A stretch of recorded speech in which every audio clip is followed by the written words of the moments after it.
तर या मार्गावरून या भागाचा गावाचा विकास व्हावा ही जी इच्छा होती. आणि मला व्यक्तिगतरित्या खूप आनंद आणि समाधान आहे की माझी आई मृत्यू होण्यापूर्वी 6 महिने पंढरपूरला आली होती, इथून गाणगापूरला गेली होती आणि मरण्यापूर्वी मला म्हणाली, अरे नितीन किती खराब रस्ते. माझी पूर्ण पाठ खिळखिरी झालेली. त्यावेळी गाणगापूरचा रस्ता 6 तास 7 तास लागायचे आणि तिचा मृत्यू झाला.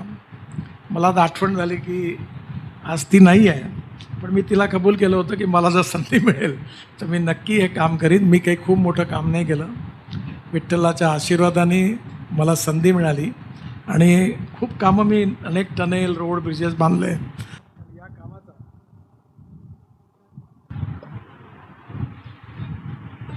या कामाचा मला एक वेगळा आनंद आहे आणि तो आनंद म्हणजे विठ्ठलाच्या प्रती जी श्रद्धा आहे आणि तुकाराम महाराज आणि ज्ञानेश्वर महाराजांबद्दलची श्रद्धा आहे, या दोन्ही याच्यातून या मार्ग पूर्ण होतो आहे.